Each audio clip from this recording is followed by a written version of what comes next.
So Chris, you said you're busy, super busy. Super busy. Who's calling you? Everybody.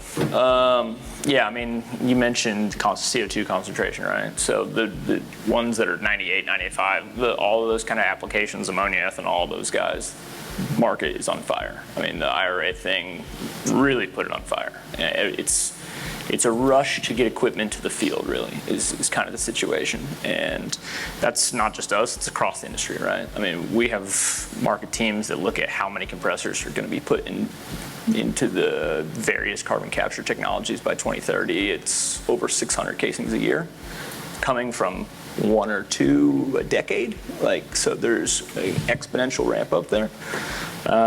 So yeah, I mean, without going to the names of every single project, the ammonia, blue hydrogen, and ethanol guys are the ones that are actually buying the equipment and moving forward with projects. And then right behind those are the applications that the concentration's a little bit less, 50, 60%. But the ones that are a little farther off are obviously, post-combustion capture and direct air capture, however, 1.5 and other, there's activity in all of the markets, let's say. But are some markets moving faster than the others? Like if you segment it, we love to play with data, and sure. So if you segment it further down, like where are, what segments are you guys actually building packages for right now? Ammonia. Ammonia, okay. Yeah. I think across every ammonia plant that I know of is either buying equipment already or they're right there, Ethanol is a close second. Blue hydrogen, there's a lot of talk, and blue ammonia, there's a lot of talk, and there's a lot of really big players kind of positioning themselves well. And the interesting part to me is the light bulb has finally gone off to where the OEMs have become the pinch point. We can't physically build that many machines in a year anymore. So it's becoming how do we get those manufacturing slots? And so that's something that's obviously changed, right? We used to sell stuff, and now we just take phone calls. That's a good position to be in. It's not bad, yeah. So what about the activity in the U.S.? What about these CCS hubs that we are talking about, that we keep hearing about? Where, what are you seeing there? The hubs are a bit trickier. What we actually see is people that are well-funded internally, strong balance sheet, big companies that can do all this on their own.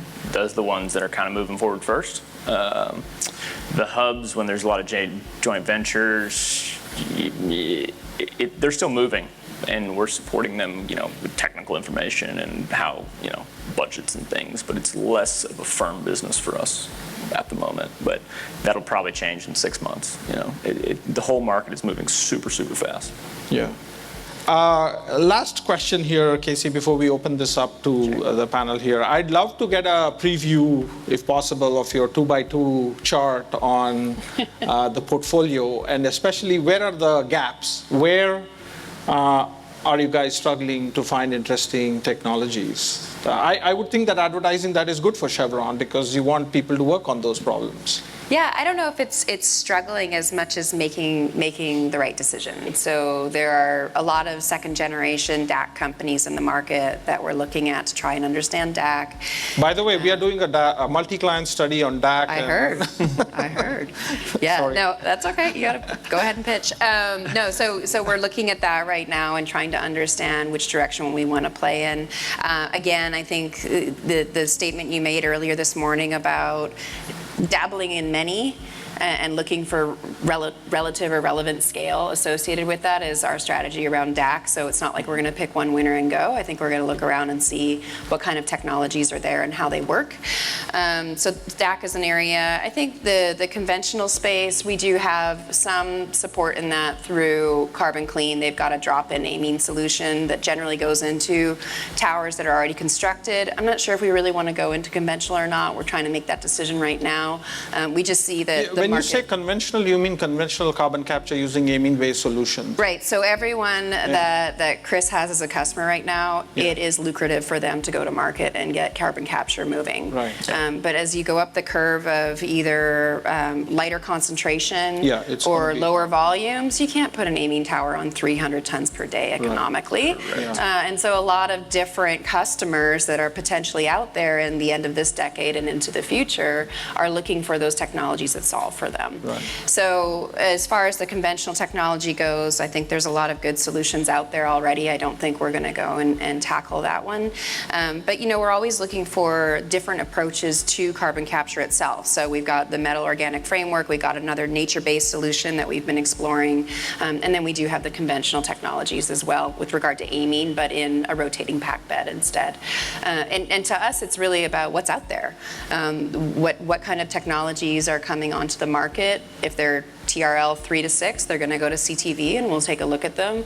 If they're somewhere beyond there and they look like the business model is running well and the leadership team is effective and reliable, then we may want to partner with them differently. Okay. And that's when my team comes in. So your matrix is full, it's just that you don't know what is the option that, or set of options that you want to make your bets on in some cases. In some cases, you have made that decision. Yeah, I mean, I think the matrix is full but not redundant. So, and I think there's still opportunity for redundancy, like I said. So we have a great program where Chevron sends a bunch of really smart people that we've already hired to MIT to get even smarter for 18 months. And 2 of the different capstones that came back from that MIT team focused on, there's only so much stretch left in cost and technology maturation for amine towers. Good to know. But then also that if you're going to get into the market of like a hub and start to understand how you're going to reduce the cost in carbon capture, it's going to be in the context of the capture technology and again, playing the market a little bit to what are pilots that are scalable. So go ahead and try a couple different technologies across the market, knowing that you're going to set up the kit so that it can scale. And that's what we're working on right now. Okay. So Chevron has a very respectable R&D organization. I started my career in R&D developing porous materials, and some of the big names in that segment came from Chevron, Stacy Zones, and all of these guys. So I'm curious, are any of these areas part of your internal R&D development programs and pathways? Yeah, good question. So we leverage all of Chevron's capability across the value chain. So if you think about it from the subsurface, we have very deep knowledge entrenched in Chevron for subsurface characterization and geology, geotechnical, et cetera, including novel geothermal. And then if you start to go from there into the chemical side of it, obviously with all of our fuels and all of our catalysts, you've got a strong chemical structure for chemies and into that space. And then, of course, we've got facilities engineering forever because of the massive projects that we've been doing for several years across the globe. So we're leveraging all of that to be able to help us, and that's our Chevron Technology Center. And in fact, we're using them to help close some of the gaps on these novel technologies in partnership, and that's an advantage that we think we have to be able to help those companies come to market sooner because we've got capability to help them qualify for an oil and gas level of qualifications for technology.